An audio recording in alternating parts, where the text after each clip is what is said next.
Hey guys, Luke here, and welcome back to episode 16 on my West Tigers career mode, coach mode, manager mode, etc, etc, etc. Let's get on from the intro. So, this episode, we're taking on the St. George Illawarra Dragons, as you'll see here in a second, and it's an elimination final. If you haven't seen the last episode, go back and check it out, because we did take on the St. George Illawarra Dragons for the last game of the season. They came up victors. I think Benji Marshall scored a few tries, and we really blew the game. I think it was ours to lose, and towards the end of the game, maybe the last 10 minutes, I think they put a little bit of a comeback on, and I think that's how it went. Could be wrong, but I'm pretty sure we had the lead for a majority of the game and blew it. If it happens again this game, I mean, obviously we'll be in a hell of a lot of trouble. We'll be looking at elimination first week, and I mean, I'm not sure what the expectations are for the finals for us this season, but I'd say getting into the second round of the finals would be a pretty good success in my opinion, although you'd like to get further, but I'm just being realistic. Now we get off to a really nice start here. First run was pretty good, and then Curtis Sirinen just with a little bit of a plodding sort of run there, not really much happening, but got the quick play of the ball, and they gave away a penalty, gave us good field position here. You can see us throwing caution to the wind very early on, offloading at will a little bit here, and then we follow up with a really good set on in defence. You can see Kevin Aguama running it back. He caught it on the halfway line, or just before or after, give or take a few, and you can see great field position. Aguama cuts back inside, gets past one, and he is tackled by the winger there. I'm not sure if it might have been Dugan actually. I think it was Dugan. And Luke Brooks gets it to Brendan Sandy. Brendan Sandy gets their hand away, gets it to Luke Brooks, and Luke Brooks is tackled a few metres out of the line. So the first 10 minutes, it was a bit of an onslaught. Dragons have survived that, and usually teams tend to, go on with it once they survive that little onslaught, just like the Dragons have here. I'll actually finish what I was going to say, and that's, teams have an onslaught, and if you don't score in that sort of onslaught, well then, usually in a bit of trouble there, and Dragons hit straight back. First opportunity they did. So that will relieve a lot of pressure for the Dragons. I mean, we were pretty fired up for this game, and all the momentum was sort of killed with that. Now I think that's Benji Marshall just palms off Tedesco, and that's the second time Tedesco's missed plays, and he missed a few of them in the last game. I think Benji scored a try very similar to that, except obviously there was no cover defence. I think it was Brendan Sandy who went back and got it. Now Tedesco did miss the tackle before, but he doesn't make up for it quite, but he comes up with a pretty nice little kick return there. And then Siaso Su, or Jesse Su, whatever his name is, ends up losing the ball, and under constant pressure once again, Benji Marshall just barging off Brendan Sandy there. So very poor defence. You don't want to be getting barged off a player like Benji Marshall. They're the sort of players you miss tackles because they step, not because they run over you. So that's very alarming. Now fifth tackle here, they've made 21 metres this set. 21 minutes into the game, it's going to be Drew Hutchison, passes it off, and they decide to run it here. I think it's Merrin, and he gets it to Leeson Armour, and Armour goes over and scores, and we're in a lot of trouble here, like really in trouble. I did bring on some reinforcements. I think Marty Tapau came on for Santi, so Marty Tapau playing at lock. A lot of people have been asking why he doesn't start, and I'd rather him as an impact player, and this is the perfect time for Marty Tapau to come on, make a bit of an impact there. But you can see Dragons, they went from being, the team getting dominated to, driving players back in tackles, especially a player like Aaron Woods does not happen.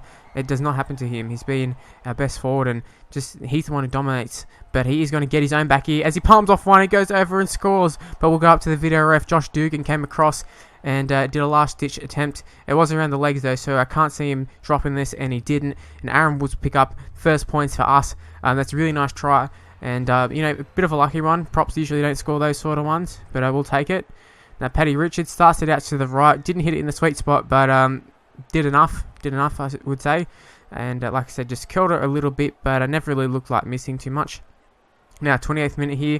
Very risky pass, that first one. And the second one was also risky, but I think it was a calculated risk, that one. The second one in particular. The first one was a little bit iffy. I probably wouldn't do that, or I wouldn't advise doing that, like in hindsight. But yeah, the second one was definitely on.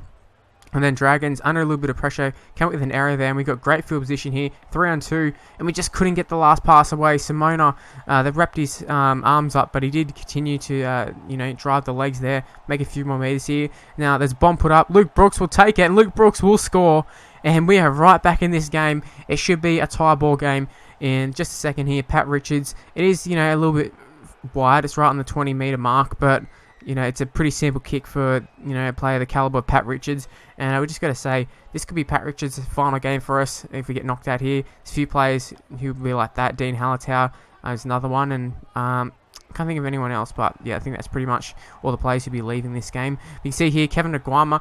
You can see the bounce of the ball sort of falling our way. In the past, those sort of balls had been rolling all the way out, and this time it stayed in and paid dividends.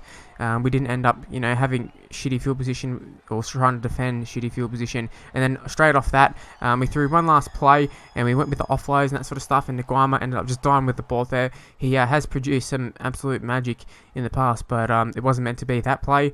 And, we'll go to halftime 12-all. I'm definitely happy with that. The completions is what I'm very, very happy about. Just the one error. And, I'm very happy. Now we start off the second half. I've got mixed opinions on that kick. I mean, obviously the intentions were good, and it hit the deck and went out, so that's good. But obviously the 40-20 was what we're going for there. But we do end up getting the ball back. We're just sort of playing for field position, trying to we realise that you can't score off every play, and that's what you just got to play the simple field position sort of games in the finals, try and grind out a victory, and that's what we're doing at this stage. But the Dragons are going to come across with a pretty nice play here. Ben Cray, I think, is on the ball there, and Tedesco comes up with a big tackle there. We've seen he's missed a few. He's been a little bit shaky in the finals. The Dalian medal winner, fullback of the year. But he is coming good, I'd have to say. Now Keith Galloway gets it offloaded away. I think it was Luke Brooks got the second one. Now Dean Hallentow draws him past to Paddy Richards, but it wasn't quite a draw and pass. But Pat Richards is going to cut back inside. He beat two players, I believe, when he cut back inside. And wow, what an important try that is. One of his most important. I mean, obviously the grand final try from 2005 was very, very important. But that try might have helped us, reach the grand final of this 2015 season. Who knows? We'll have to wait and see. Might be getting ahead of ourselves here. But they come up with a big run. I'm not sure who it was. Blue Boots is what we'll call him. Came through with a pretty nice run there from the Dragons there. But Keith Galloway or Jack Buchanan, I'm not sure who they are. I think it's Buchanan, number 14. They look very, very similar in this game.